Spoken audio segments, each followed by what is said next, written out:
averaging 230 cases per day with at least 3.3 deaths on a daily basis. The grim figures reflect 70 deaths in those 3 weeks, and it seems the upsurge in deaths has already left a scar on the lives of many. Many like the Ramkalawans who tragically lost 2 household members within hours about a week ago.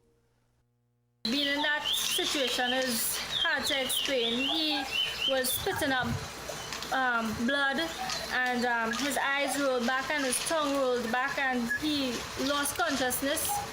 The figures have not only left our healthcare experts with an albatross around their necks, but has also consumed a depleted pool of exhausted healthcare workers and threatens to uproot our parallel healthcare system if it's not put in check.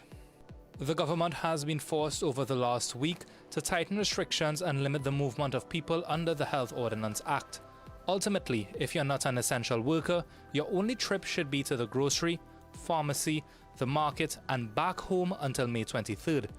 It begs the question, is the country's COVID-19 control plan in need of some intensive care before it's too late? At 2:45 today, we got confirmation of our first case of coronavirus from CARFA. That was our first COVID-19 patient to be admitted into the parallel healthcare system. The system forms the foundation of the country's COVID-19 response plan, ensuring patients are to be treated outside of the traditional healthcare system. One of the key benefits is the separation of treatment, which allows minimal interruption to other healthcare services. At the moment, there are 7 hospitals dedicated to treating COVID-19 patients: the Cora Hospital, the Couva Hospital and Medical Training Facility, the Arima General Hospital, the Augustus Long Hospital, the St. Anne's Psychiatric Hospital, Scarborough Regional Hospital, and the Scarborough General Hospital. Together, they have bed space for 572 COVID-19 patients, with additional beds in step-down facilities. In the span of 2 months, the country's active cases swelled from just under 100 active cases to now 4,078 cases. In early March, the 7-day rolling average was roughly 3 cases per day. Now that stands at a staggering 289 per day. The explosion of cases has led to a near collapse of the system. We have basically barely any beds left at most of our hospitals this evening. It's an expected outcome given the nature of the virus and the surge being experienced. According to data gathered out of China, around 14% of patients would have a severe infection, while another 5% would be critical. It's this 19% of active infections that would be admitted to hospital in accordance to Trinidad and Tobago's policy. And according to the principal medical officer, as infections increase, so too does the number of people requiring hospitalization. Taking into account the current bed capacity, we can extrapolate the data to realize that roughly 3,300 active cases would bring the parallel healthcare system to capacity and virtually to its knees. When the Arima General Hospital was opened last year, it was brought almost instantly to be a part of the parallel healthcare system to help treat COVID-19 patients and those suspected of being infected. But earlier this year, when cases were far and few in between, health officials and the Ministry of Health removed it from the parallel healthcare system and put it to use for its intended purpose, to serve the people of Arima. But now that COVID-19 cases are surging and all projections showing an imminent collapse of the parallel healthcare system, it was brought back into that system to treat COVID-19 patients, bringing with it 72 bed spaces, 2 in the ICU and 3 in the HDU. To cope with the surge, 3 step-down facilities were also brought back on stream with additional capacity. The Augustus Long Hospital was also switched from treating those suspected of having COVID-19 to now those confirmed with the infection. But more bed spaces are only one side of the coin. As you would imagine, it's much easier to add bed spaces than to add medical staff to treat the patients who occupy them. That's why many healthcare workers are running on fumes. With just over 200 beds at this point in time, the Couva Hospital and Multi-Training Facility is one of the main COVID-19 treatment hubs in the country's parallel healthcare system. But according to healthcare workers on the inside, it's beginning to feel a bit overwhelming with the current surge in cases. At this point, even though the surge only recently started, a lot of the staff are really burnt out. Like, people would be crying inside the hot zones because they're so frustrated. It is overwhelming, and sorry to say, but Most times, some of the patients are also treating the staff bad as well. We have to stay in the hot zone for more than 6 to 7 hours at a time. It takes a toll on the body physically because you can't eat, you can't drink water, you can't use the bathroom. You have to stay there and see about your patients. That's the reality facing these frontline workers, according to Eddie Stewart, the president of the Registered Nurses Association. He says it's just an additional layer for an already exhausted staff to shoulder, as the perennial problem of being undersourced continues to stare them in the face. Even before the pandemic, they were already burnt out. So with the pandemic, where leave has now been stopped and you cannot get to go on leave because we are so short-staffed, you are speaking about 4 or 5 years where some nurses have not gone on vacation. The responsibility for the inadequate staffing, he says, lies with the respective regional health authorities. Currently in Couva Medical Facility, we have one nurse seen about 45 patients, 45. That is unheard of.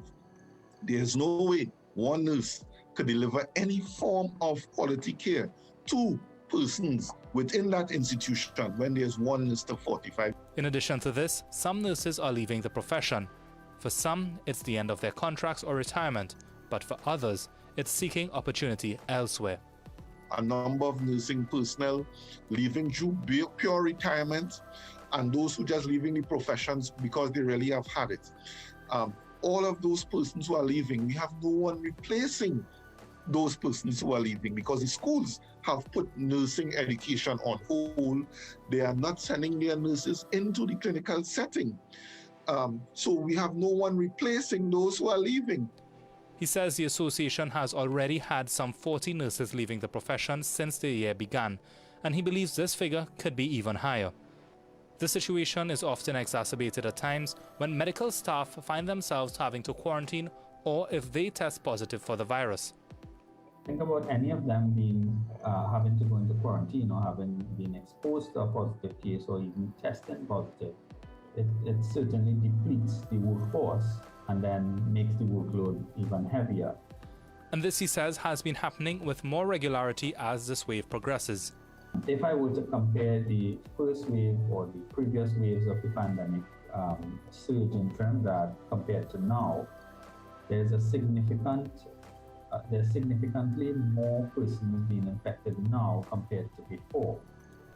He was unable to give an exact figure as to how many more medical professionals have been infected, but said there's definitely an uptick from previous months. There have been attempts to try and fill the void in manpower left behind in these instances, but that is having a knock-on effect on the rest of the public health care. According to sources within one county medical office in northern Trinidad, there are merely 4 doctors and 2 nurses to liaise with some 300 patients in self-isolation.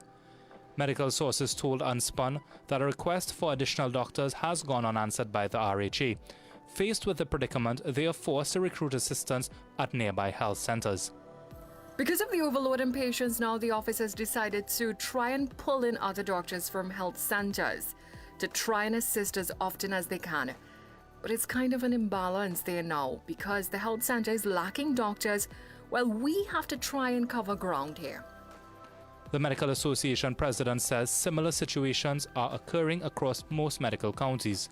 If you have a county that has 400 patients being managed and you have 3 doctors following up on these 400 patients, they roughly have about 130 patients each. And then if you estimate that county getting, let's say, a bare minimum of 20 or 30 cases per day, then they're being added 10 new cases per doctor to manage, to follow up, to check in on. And then you could easily see at the end of 1 week, they now have 70 additional cases. Aside from beds and manpower, the surging cases is also forcing doctors to make some tough decisions with additional medical equipment scarce. A medical source inside the Augustus Long Hospital says several of their patients have comorbidities in addition to COVID-19. These include stroke patients and those who require dialysis. But with the number of patients now far exceeding the number of ICU spaces, they find themselves prioritizing who gets the required treatment. These were the words of a healthcare provider who works there and spoke with us.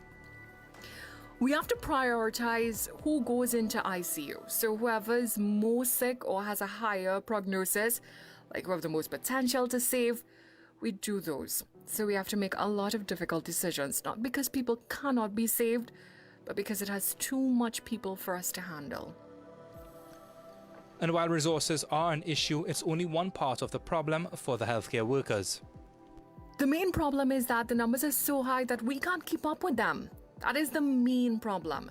The secondary problem would be that people who are coming in, critical patients, do need ventilators. But we wouldn't be in that situation in the first place if numbers were lower. In the 2 weeks that the change has been made, the hospital has been running at full capacity. The turnover of beds are astounding, the medical source revealed. They said when one patient leaves that bed vacant, it's quickly occupied by another incoming patient. The Medical Association President Dr. Vishy Bihari shared a similar sentiment. He agrees that there is some responsibility on the government and officials to ensure that hospitals are adequately resourced. But he says it's not feasible to expect the resources to be put in place almost immediately to keep up with the surge. We cannot expect, with rapid increases in the number of cases as we have been seeing, to be able to rapidly expand the parallel healthcare system. At the end of the day, while we may want to say that the administration should be able to put more things in place, those things don't happen overnight. A ventilator is not made overnight. Importation of a ventilator is not done overnight, but cases are rising overnight. Another resource now being strained is the ambulance service. The Registered Nurses Association, as well as other well-placed sources, also told us that since the surge began, it has led to slower transfers of COVID-19 patients from traditional hospitals where they were detected and into the parallel healthcare system at times. In fact, nurses and attendants have replaced paramedics in most ambulances dealing with COVID-19 patients, according to Jamil Sidney, the president of the Emergency Medical Service Union. During a recent Prime Minister's press conference, Dr. Abdul Richards explained that the ambulance service has been struggling to cope with large increases in cases over the past 2 months. We have seen the percentage of persons who require ambulance care for COVID-19 increase to 47%. Last week, Thursday, the system was overwhelmed. On Wednesday, it was again overwhelmed. And what is the impact of that? The impact is that if a person, a pregnant mother, an ill child, requires medical attention and contacts the ambulance service, there's a delay. It's a situation that may have cost the Ramkalawan family. 2 weeks ago, 66-year-old Premnath Ramkalawan, who had COVID-19, became critically ill and needed urgent medical care. I called the ambulance over and over, tried to get hold of them. Finally did get through. They said that ambulance will be dispatched from Laramie, which is half an hour away from us. Half an hour comes by and rolls on, and nothing. More than 2 hours passed, nothing. Without any help, Velini's husband drove his father to the Superior Health Centre himself, where he was later pronounced dead. While still processing the news of Premnath's passing, Velini's brother-in-law Nigel, who also had COVID-19, had to be taken to hospital where he later died. Almost everyone in the household had since contracted the virus, including her 12-month-old baby. But the issue to transfer patients to designated COVID-19 treatment hospitals is not experienced across the board.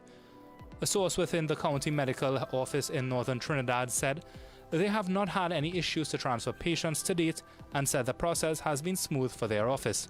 It's the same response received from another source within the San Fernando General Hospital. Now, the only way to exit this pandemic is through vaccinations, which has already begun. But with a shortage in the supply of doses on the global market, it may be a while before healthcare workers and the country can put the outbreak behind it. As more people become inoculated, the burden on the health system would be reduced.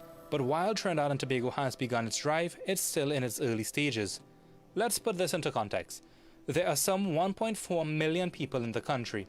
Out of this, roughly 1 million people meet the criteria to receive the vaccine. In order to achieve herd immunity, around 980,000 citizens would need to be vaccinated.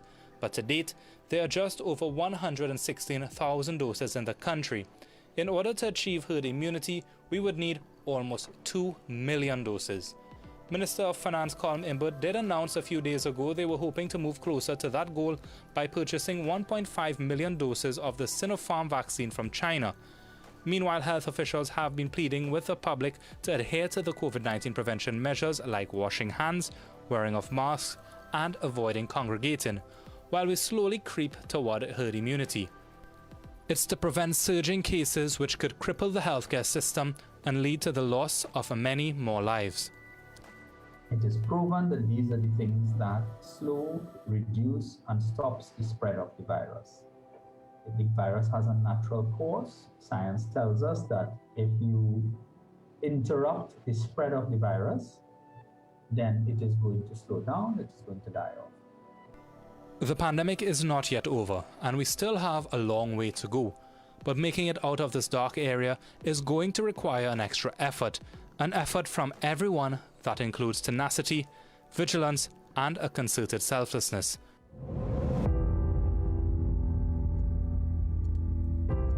Certainly an insightful look into the ongoing healthcare crisis, and we certainly want to encourage everyone to continue to obey the rules of the Public Health Ordinance and observe all health protocols. Keep it locked. After the break on Unspun, a segment you won't want to miss. It's The Missing, up next.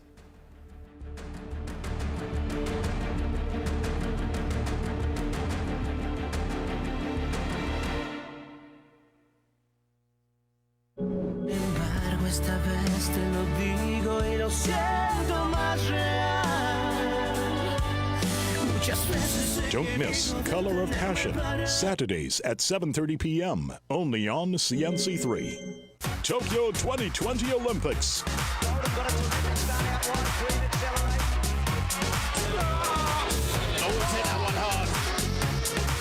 Coming exclusively to CNC3.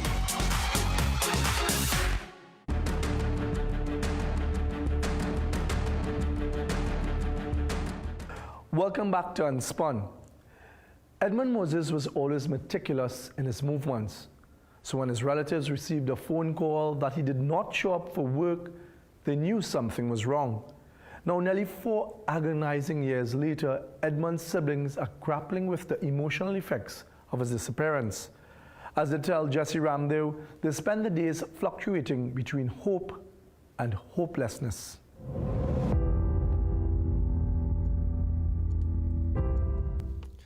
It began as any ordinary Tuesday morning for 52-year-old taxi driver Edmund Moses.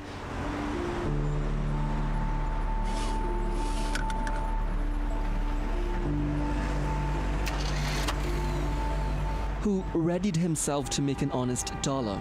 After departing the San Fernando taxi stand, Moses was bound for what is now believed to be his final known destination here at the Currap taxi stand.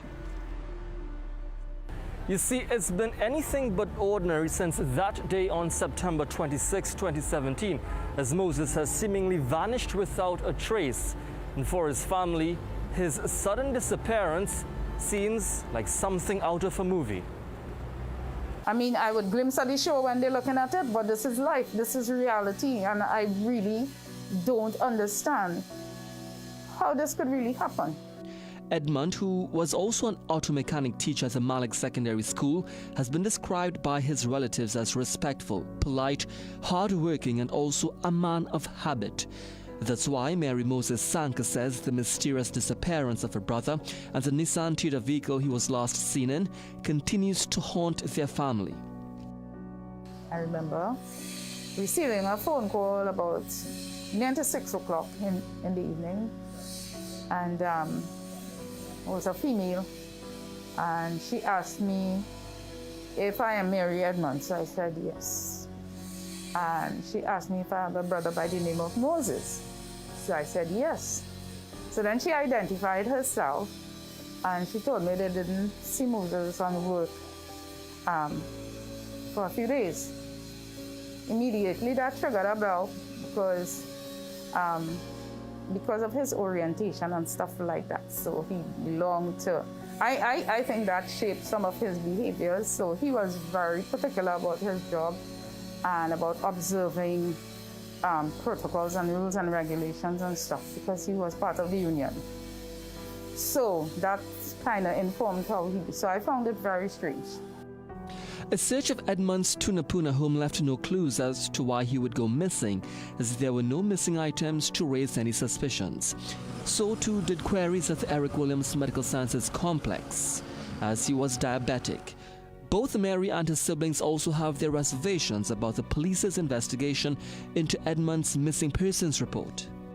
Simple things like, I don't know how important looking at footage is. I thought it was very important so that you will examine the footage, because he plied the taxi between Kirk and San Fernando. For the most part, sometimes he would go off route depending on where he got the folk.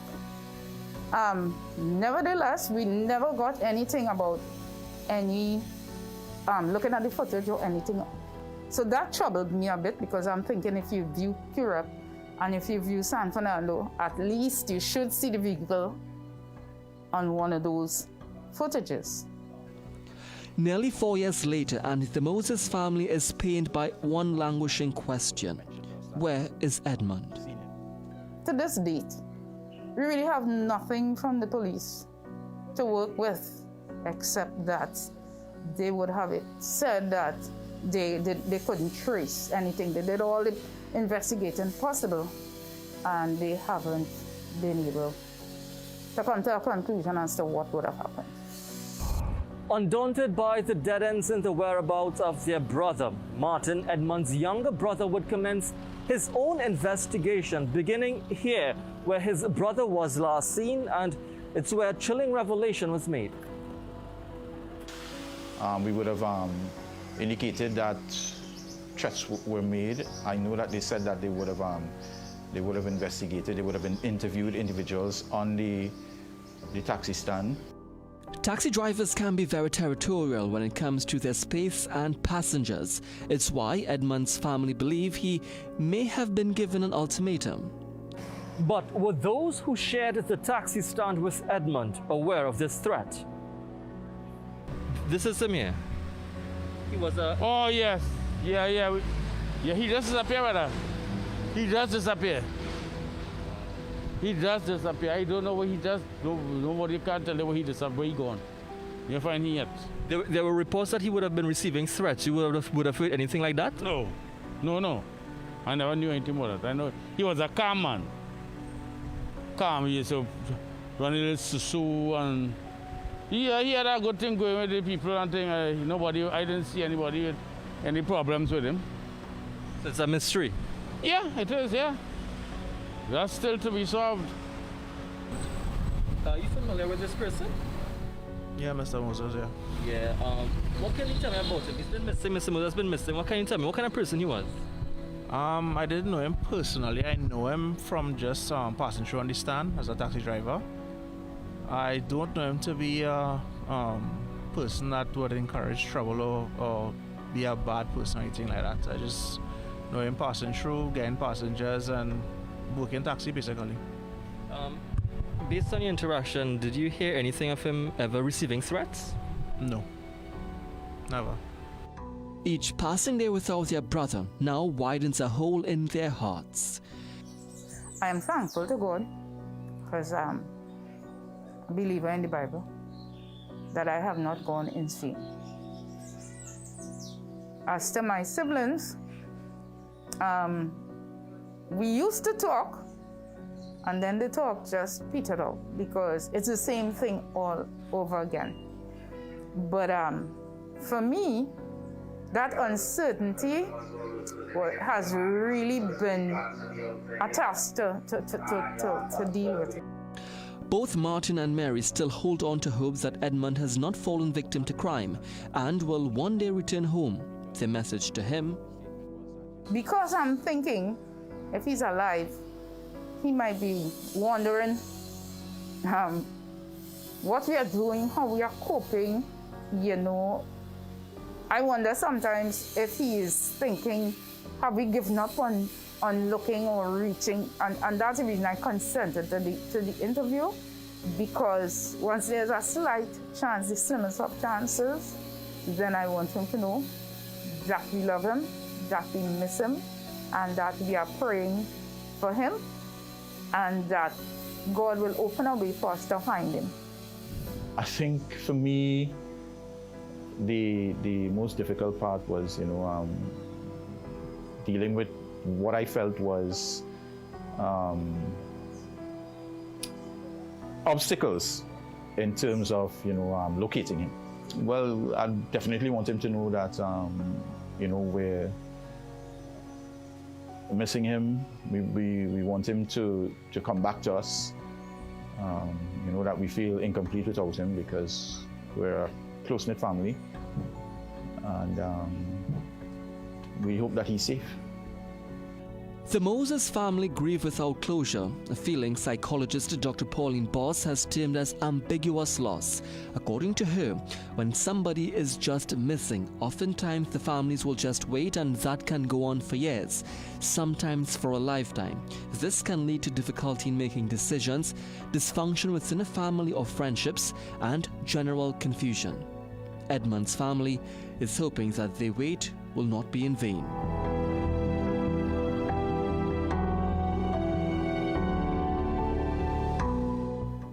Remember, we want to encourage anyone with a story to tell about a missing relative or friend to contact Unspun.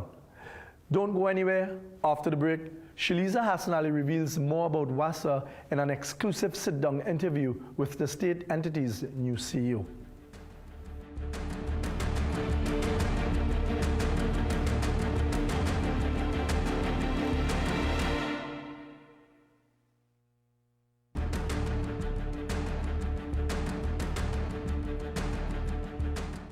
Welcome back to Unspun. Millions of dollars in claims submitted by contractors to the Water and Sewerage Authority for goods and services provided cannot be validated. WASA is now locked in a legal battle with some of the contractors who are fighting to be paid. But the beleaguered authority may have to liquidate its debts to settle these outstanding payments. Shaliza Hassan Ali reveals more in this exclusive sit-down interview with WASA's new CEO.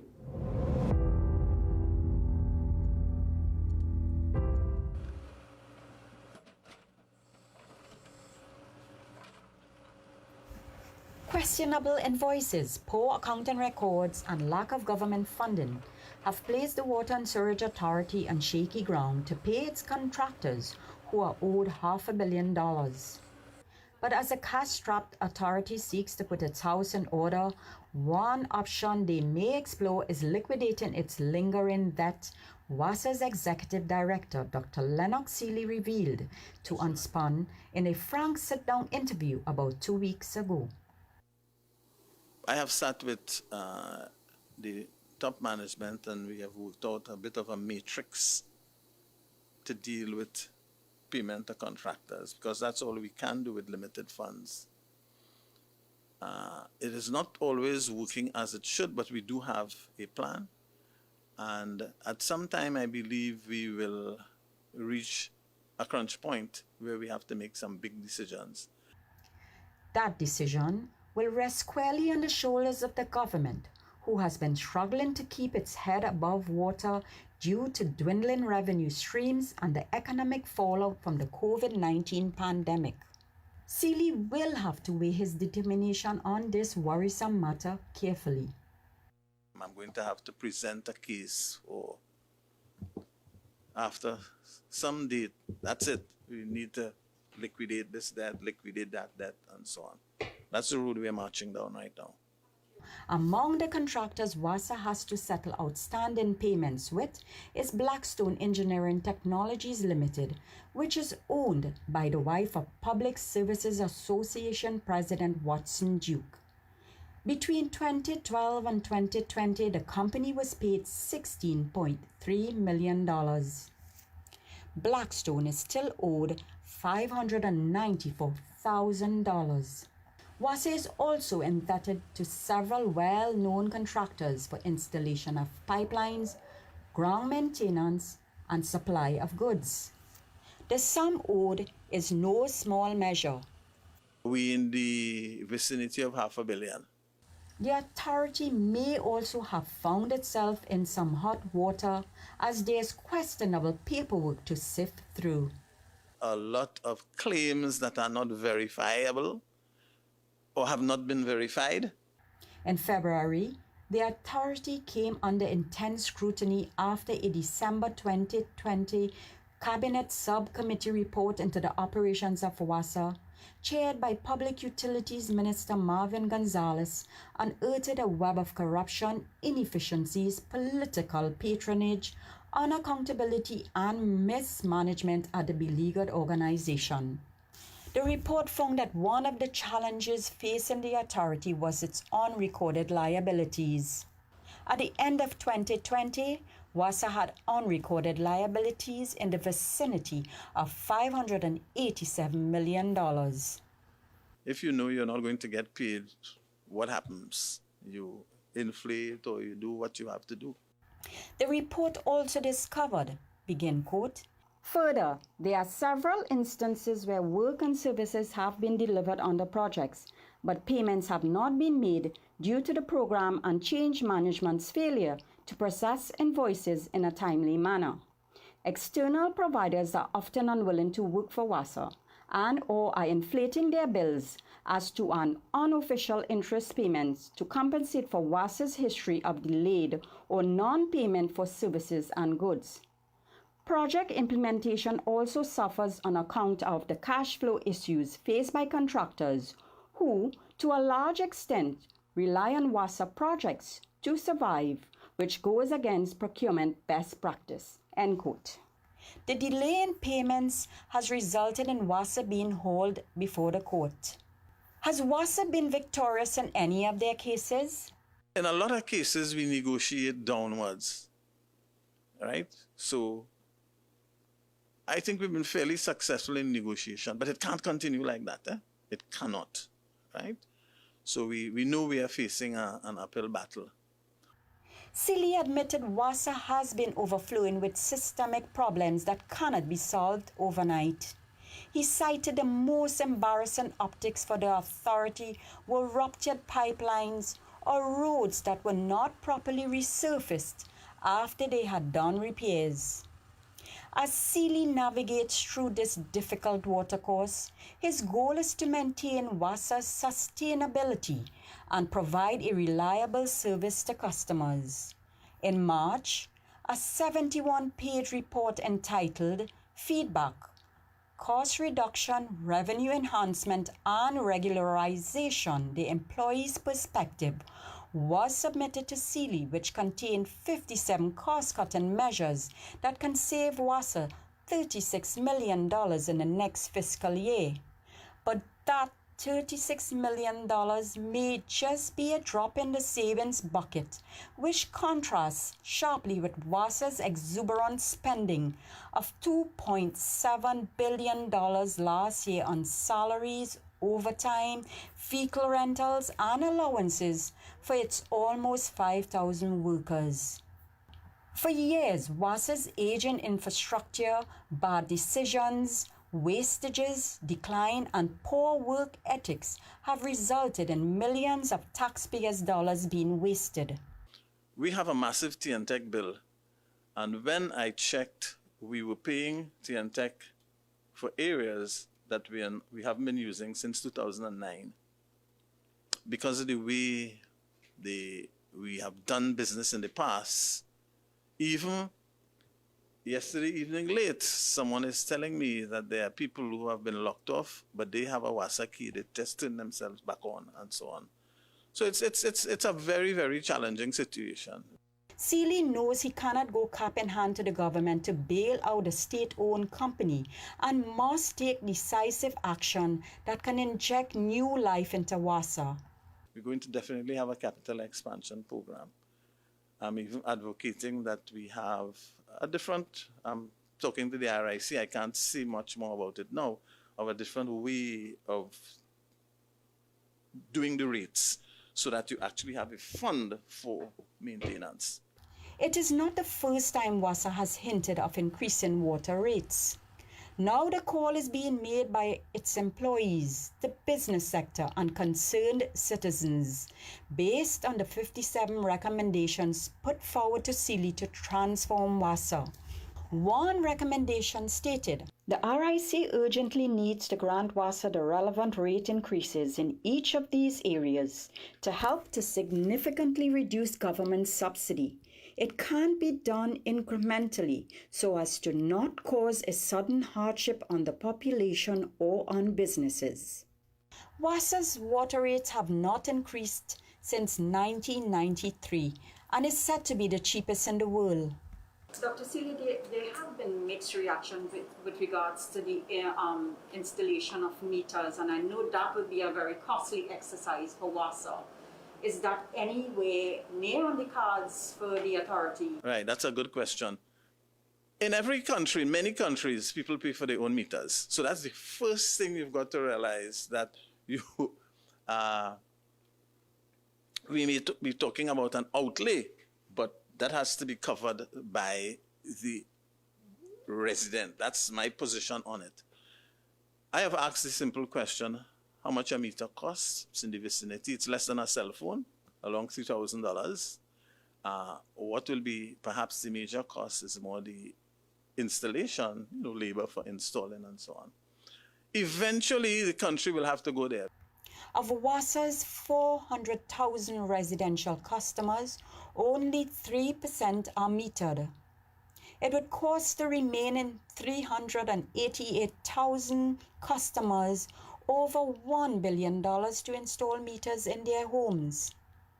In 2019, a report on the scope and implementation of an action plan for WASA showed that government had proposed to foot the bill for a nationwide metering exercise by accessing an Inter-American Development Bank multi-million-dollar loan. The report states, open quote, WASA has commented that its internal cost of domestic meter installation is estimated to be $440, including materials and labor of a 5-man crew, plus $145 for a meter box, end quote. This, however, is no longer in the pipeline. The cost of services provided by WASA, in large measure, I have discovered, far outweigh the revenue collected by WASA. And that has happened over a long period. So that is why we're in a very deep financial hole at this time. One company, Sealy, says pays WASA $120 a month for the supply of 6,600 gallons of water, which is not financially feasible for the authority. While WASA undertook an aggressive disconnection drive in 2019 to recover almost $600 million owed by delinquent customers, Sealy says it cost the authority far more to reconnect someone's pipeline. To disconnect someone, when I inquired, supposed to be $312, but it costs much more to reconnect them. Does that answer your question immediately? So even if you go on a disconnection drive, you're driving to lose money. So the economics, it is just fantastic with the situation that we are in. Of the $51 million owed by customers in the last disconnection exercise, WASA only netted $5 million. That's a mere 10% of the money collected. As Sealy tries to bail WASA out of this deep hole, he consoled himself with these words. And I wish I had a magic wand or something to put all of this in place. But WASA's fix requires more than magic.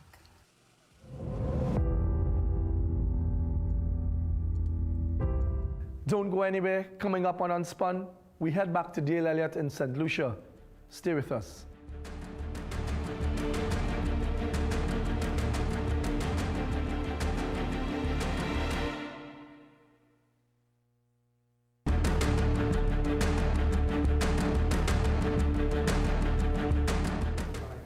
Welcome back to Unspun.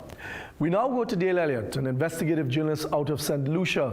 In this episode of Unspun, he brings us a story about a man of God from Ghana who claims to have raised 2 people from the dead and can cure Ebola. He now visits St. Lucia to share his gift and perform miracles of healing. How much would you pay to be healed? And what is the true cost of salvation in the 21st century? This is the economics of blessings. His name is Samgul Fosu. He hails from Ghana, West Africa. He first appeared on the nightly news claiming to be a spiritual healer, a man of God with extraordinary powers to prophesy, to see into the future, and to even cure Ebola with divine intervention. And right there, I was hooked. I wanted to know everything about this man of God from Africa. Itoro soto brokotoriata. Lambakatara satariakata. Itara sata barakatariata. Itoro soto brokotoriata. When Jesus was ascending to heaven, he gave gift unto men. And he called some to be an apostle, some to be evangelists, some to be prophets, some to be pastors, which is meant the fivefold ministry. But my area of specialization is a prophet by calling. Tell me a little bit about you. Where are you from? I'm from Ghana, West Africa. Yes. Tell me about your upbringing. Primary school, secondary school, tertiary? I attended secondary school, for the Penny Secondary School, and later went to University of Ghana, Legon. After University of Ghana, I did my national service. I worked in the secular organization. I was working in the Ghana Airport Company. Quickly, I entered into a Bible school in a Life Chapel International, where the founder is called Bishop Elisha Selifu Amaku. He actually is my spiritual father. He raised me to become whom I am now. If I'm a prophet, it's as a result of my service to him, which has made me who I am right now. What natural gifts do you possess that allows you to do the work that you do? The natural gift I possess, which I believe is different, is the grace that God has given to me. God has given me a grace of healing, a grace of deliverance. I can see beyond the natural. I can prophesy, I can zoom from natural into the spiritual to be able to tell you the mind of God to individual. And I believe that is a grace. God does not just give it to any vessel. He gives to people that he wants him to use at this generation. And I am fortunate to be one of them. Could you explain to us slowly and in detail what that entails? Like I said, I am evangelist prophet. I have been called by God to go into nation. When you read the book of Mark, he said, go into the world and preach the gospel to every creature. He said, he that is believed, if that person is baptized, he shall be saved. But he that believeth not shall be condemned. And he said, this sign shall follow them that believe. They shall lay hands on the sick, and the sick shall recover. They shall eat any deadly thing, and it will not hurt them. What is the strangest manifestation that you've seen during these healing or evangelical services? Here or in Ghana, internationally, in St. Lucia? What I have seen, to God be the glory, God have used me to raise the dead. So many people, there is a man who came to my church and God used me to set that man free. People who have all kinds of sicknesses, God have used me to set them free. The blind have seen, the lame is walking, the dead have risen dead, more than 2 in Ghana. You have raised the dead? They were dead. Doctors have confirmed that they were dead, and they brought them to the church. And through grace, God made me command life out of them, and they came out live. And there is documented proof of that? I think there are pictures on my Facebook. When you go to my Facebook, there are pictures on it, and I have pulled legs, people who were having short legs. God have used me to pull their legs, All sorts of kind of miracles God have used me to do it. Listen, forget about pain. Remove the thing from. Forget, don't even let your mind go to that you are sick, okay? Forget about it. And stand up by faith, okay? Stand up, hold my hands and stand up. Hold the thing, or the thing has seatbelt. Please, the men, bring this woman up. Bring her. Woman, stand up. Forget about the pains and stand up. Stand up. Woman, stand up. Can't you remove the thing from the back? The Father, I release your healing power upon her. I command fresh bones. In the name of Jesus, I command divine healing. In the name of Jesus, in the name of Jesus, in the name of Jesus, in the name of Jesus. Madam, stand up by faith. Stand up by faith, stand up. During your sermon, you called upon a wheelchair-bound woman, yes, sitting in the corner, and you assured her that before you leave St. Lucia, yes, she would walk. Why? There is something in the Bible, even Paul said, he said, I water, I follow plant, but it's God that giveth the increase. From what God showed it to me, I'm a prophet who encourage. Even if you are dead and gone, we always want to encourage you and believe that there is hope. You are a motivational speaker. Not a motivational speaker. I'm a preacher of the gospel. It's one thing to be a motivational speaker. The question was, the lady in the wheelchair, you assured her that by the time you leave St. Lucia, she would walk. Why did you say that? That was the conviction God laid in my hand. And I told her that by the time I leave this country, this woman is going to walk. You are leaving the country when? I'll be leaving Wednesday.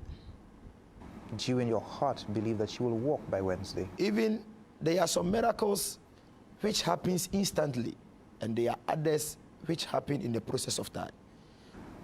I witnessed 4 men raise this lady, put her down on the floor because she couldn't stand. Yeah.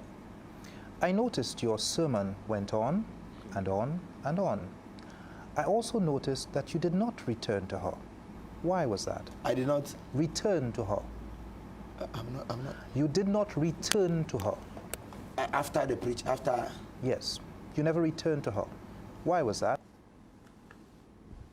I called the woman and I told her those who were responsible for the accident that she had, which obviously she also confirmed that I'm not the only prophet who is telling her this. She went to a church and the prophet also told her that it was 2 colleague friends of her who actually had wanted her to die through car accident, but God saved her. If you can give God a seed, an offering, a seed, and what? Or an offering, a seed, or an offering of $200, $100, please go in front. Go in front. $200, and how many? $100. Please step in front. Now, I'm waiting. There are 35 people. That is 35. 200 and 100. I'm waiting for you. 200 and what? 100. Hear me. Church, listen. They say when you see opportunity, you make sure you don't let that opportunity what? Pass you by. I noticed 3 different offerings on the various nights I was here. Why is it necessary? I believe you are not going to take all these things to television. Our offering and all that. But I must ask the question, why is it necessary to pick up 3 separate offerings? Let me tell you something about sacrifice. And before even I tell you about sacrifice, the gospel is free. The gospel is free. Jesus have not told us to sell the gospel, but the logistics involved is not free. They are money. My coming from Africa to this place is money. Ticket is money. This auditorium is money. And the thing is, even the Bible have said, if you don't give, you don't qualify to receive. And you didn't cut, is it a huge sum of money? Yeah, but I want to know, woman of God. Sometimes you don't give them money, they don't have it now. Oh, okay. And that is how it is here. Oh, okay. Oh, I see. But is it plenty? The amount I mentioned? It's plenty. So when you work with that amount, armed robbers will attack you or something. You don't have it. It's 35 people I'm calling. You don't have it here. You want to bring it tomorrow, come.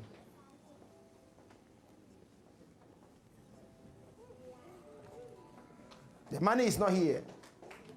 Man of God, don't worry. Just leave her and come and stand by me. Leave her and come and stand by me. You don't have it now, but you want to bring it tomorrow. Please, let's hurry up so that I can release you to go.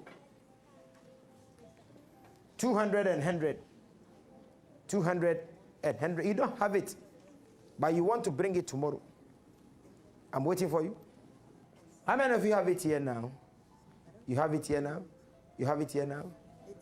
You have... Let me see how the money is. I want to see the money that they said is too much to carry. And you are saying some robbers will attack you for this. Prophet, this and they say robbers will attack them for this.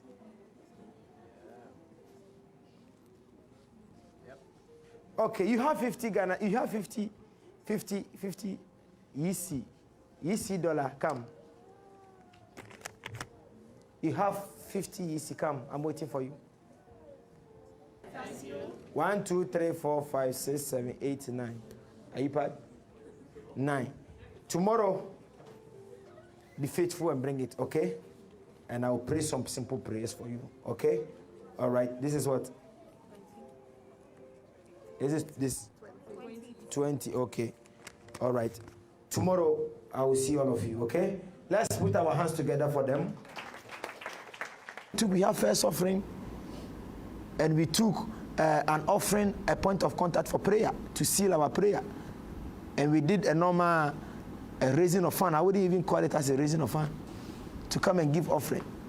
But, Prophet, there were situations where you said, if you're not able to give the money now, you can bring it the following day. Since when is the church in the business of giving credit?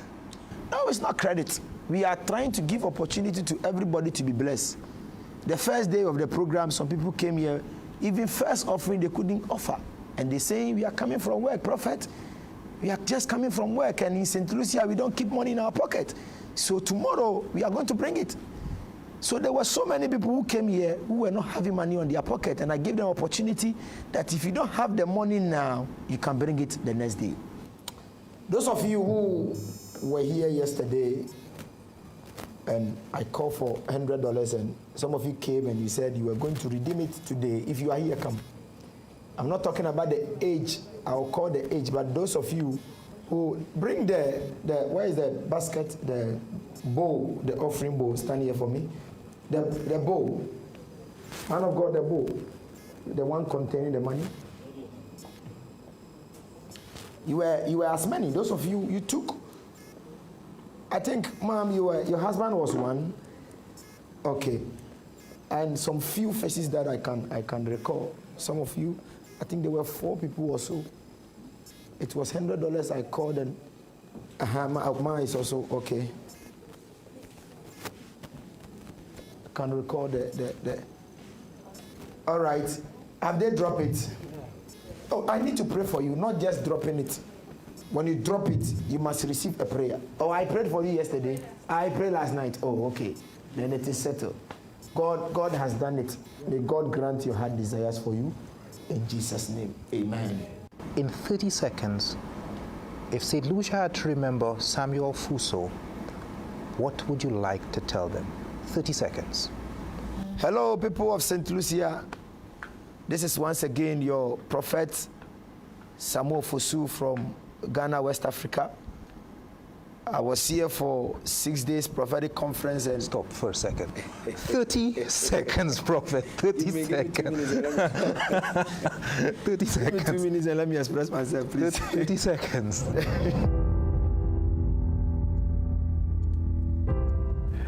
Thanks so much for joining us on this edition of Unspun. We hope to see you in 2 Sundays from now when we're hoping to bring you a fresh batch of stories that matter to you. If you have any story tips for Unspun, please ensure you drop us an email at unspun@cnc3.co.tt or call us at 800-CNC3. Until then, have a good one, and remember, be the change you want to see in the world. And please, stay safe and stay home.